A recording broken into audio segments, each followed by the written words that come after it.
Hey everyone, welcome back to the channel, and in today's video, I'm going to be talking about the basics and how to get into the coding project Scratch. So first, what you want to do after logging in and making an account is you want to click this new project button to start up a new project. By the way, I'll leave the link in the description for Scratch if you want to visit this site, but you can also see it up here. So, once you boot it up, you'll see this interface. So just covering this right area over here, you have the stage, or basically where your characters move or what's going to happen on the screen when you play your game. So you always start out with Sprite 1. It's this cat, and you can move him around, and he always spawns there, but if you don't want him, you can just delete him. And once you select a sprite, there's a couple different things you can do with it. Like, you can change its name, so I can change this to Scratch Cat if I wanted to, and changes the name. You can also change the X and Y value of the character right here. So if I wanted to make it go to 0, 0, for example, boom, now it's in the middle. I'll save that. You can also hide the character, which I honestly don't use a ton. You can hide the character if you don't want it there. You can change its direction, like that, and you can change its size. So, there's our tiny cat. There's also these tabs up here. So you can either full screen it, so you can only see the game part. So that's good for testing your game. You can also click this one, which is the setting I have right now, or this one where it makes the stage really small and all the coding area a bit bigger. So now I'll move on to these tabs up here. There's code, costumes, and sounds. I'll save costumes for another video because it's kind of complicated. But let's go into codes and sounds. Codes has all the different blocks of codes you're going to be working with. They're split into 1, 2, 3, 4, 5, 6, 7, 8, 9 categories. Motion, looks, sound, events, control, sensing, operators, variables, and my block. And you can also add extensions if you want to. For an example, pen, video sensing, and text-to-speech. I'll talk about all these individual ones and all the blocks and what they do in a separate video. But today I'll just be covering motion. So let's move on to sounds. So here is the sounds tab. So with this one, you always get a meow for the cat, so you can listen to the meow. So that's pretty good. You can also edit the sound. You can make it faster, slower, louder, softer, mute it, fade in, fade out, reverse, robot. And if you don't want this meow sound, you can choose a sound, record, surprise, or upload. So if you choose a song, they have a ton of different options, like alert, alien creek, and a guitar. So now let's move on to these actual sprites themselves. So the actual sprites, like I said before, they're objects on the stage. You always spawn with this Scratch Cat. And you have a couple different options for your sprite. You can either upload a sprite, surprise, paint, or choose a sprite. Scratch has a ton of different sprites. You can see here there's also Pico, Puppy, Rabbit, Radio, Rooster, Shark 2, I guess, and D. You can also paint, but that will go into the costumes part. You can also paint your own. You can also upload it if you have like a picture that you want to upload. Let's see if I can find one. Let's say I wanted to upload a picture of Kermit that I have. I don't know why I have this, but see, now you can upload him as a photo. Last thing before we move on to the code is background. Let me just choose ball. Before we move on to the code, let's go to background. background is always going to be behind your object in the background. So for backdrops, you can either paint a backdrop. For example, let's draw a little hill, a little green grassy hill. See, and that would be our backdrop. It's always behind what our sprite is. There's also some code for the backdrop, but there is no motion blocks because it doesn't move. And just like sprites and sounds, you can choose a backdrop, paint, surprise, and upload a backdrop if you really want to. So I'll just keep this backdrop for now. But now going on to the code. So I just chose a ball sprite. Let me just rename it to a funny name like Kevin. Or actually, you know what? Let's just name it a bunch of random whatever. You can do that. That's the cool part about Scratch. You can name it whatever the heck you want. But now we're on to the motions category. There is 1, 2, 3, 4, 5, 6, 7, 8, 9, 10, 11, 12, 13, 14, 15.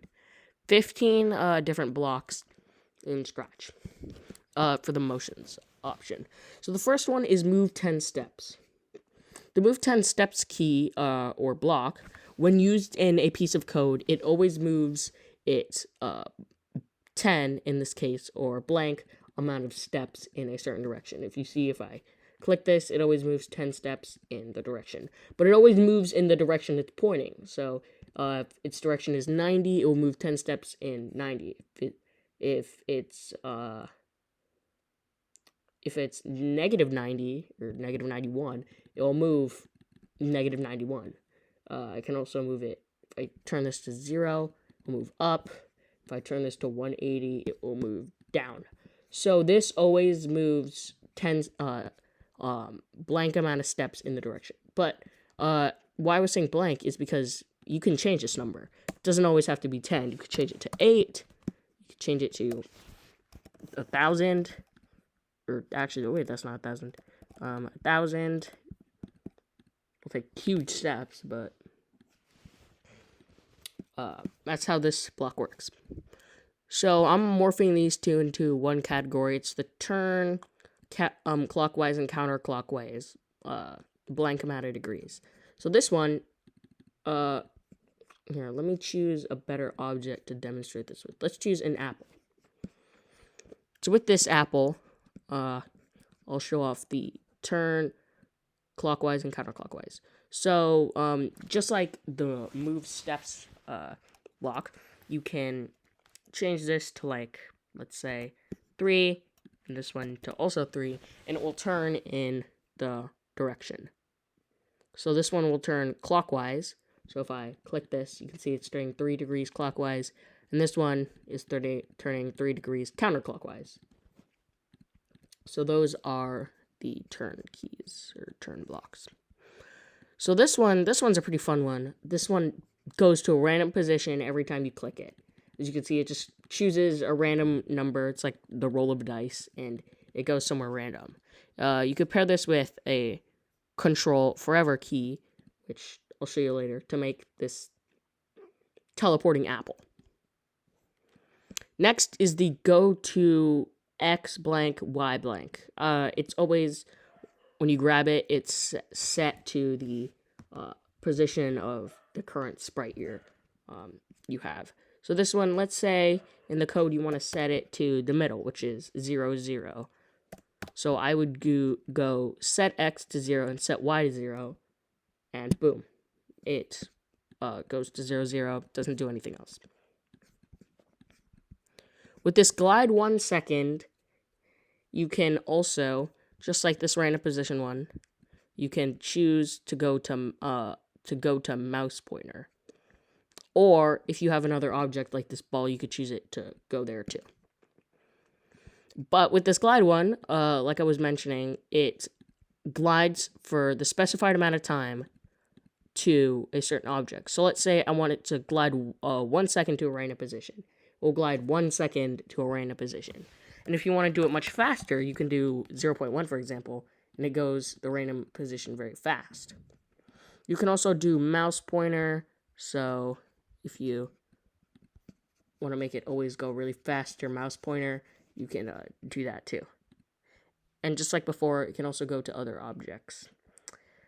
But if you want it prolonged, let's say you want a really slow glide time, you can change it to 10 seconds, let's say. So you could change it to 10 seconds, so it'll take 10 seconds to glide to the previous point of my mouse pointer. Which isn't very useful, honestly, in my opinion, but I guess it works. It's like a turtle. See, it's like the screen things that you see at, like, restaurants. Just bounces. It's kind of useless, but let's go on to the next one. So this one is just like the glide 1 second to random position.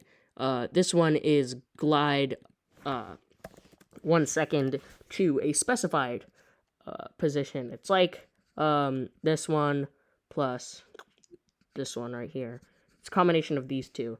So let's say I want it to glide from its position right now to the middle. If I want to do that fast, I can do 0.1. If I want to do it slow, I can do it 10 seconds. And then it's really slow. This one, I think, is a pretty useful block, so you should probably remember to use this one in your code. This is point in direction, well, it's 90 right now, but you can actually set it to anything you want. So, if I want the apple to be straight up, I'd want it to point in direction 90. If I want it to be backwards, boom, you can set it to negative 90. If you want it to be 180, you can set it to that. And this basically just sets its direction, helps it point in the direction. So point towards mouse pointer, this also helps it point in the direction, but you can choose what it's pointing towards. So, for example, if I grab another forever control and activate this, it will always now point in the direction of my mouse pointer, as you can see. So I'm going to group these together again, change X by 10 and change Y by 10. These are really important ones if you're doing any movement code. So if you don't know, you should probably memorize this. X is horizontal value. Y is vertical value. So basically what that means is, let me set this. If you didn't understand what I was talking about, if you change the X by 10, it'll move it right to left 10. So if you want to move it right, you change it by a positive number. If you want to move it to the left, you change it by a negative number. If you want to go up, you'd change it by a positive number. If you want to go down, change it by a negative number. These two are also in a category. Set X to or actually it's just the current position. Set X to 0 and set Y to 0.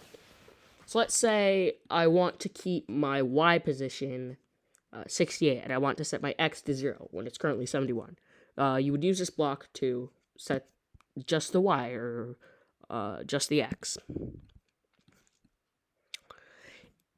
If on edge, bounce. This one is a pretty difficult one, but let's see if I can configure some code for this one. So here's an easy code to represent how this would work.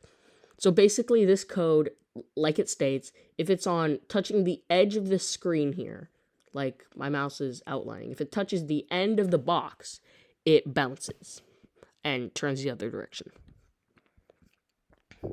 Last feature, well, not last feature, but last block of the motions category is the rotate style left, right, don't rotate, and all round rotate. So let's start with left, right. So left, right rotation basically means it only has two values of rotation, left and right. So as you can see, if I spin this, it doesn't turn to 61 degrees. It doesn't turn to 0 degrees. It only turns, well, it does turn to negative 1. Basically, it only turns to 90, negative 90. Once it passes this 0, it switches the other way. It doesn't turn all the way around. On the other hand, don't rotate. Well, that's pretty self-explanatory. It doesn't rotate at all. Or actually, wait, if I turn it there, see, it doesn't rotate at all. And all around basically means it rotates all the way around. These last three little, I don't know what to call those. These are basically values. See, if you click on this, it shows your X position right now, which is this one. This one shows your Y position right now. And this one shows your direction.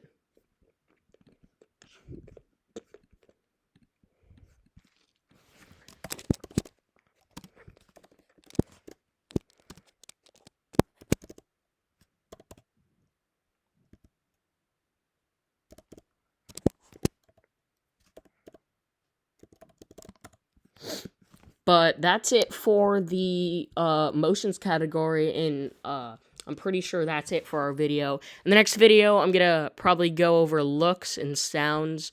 I'm gonna try and put them more, clump them together, so it can be more informative in one video. But that's today's video. I hope you guys enjoyed. I hope you'll tune in for the next video, and I hope you mess around on Scratch. Make sure to subscribe, and have a good day.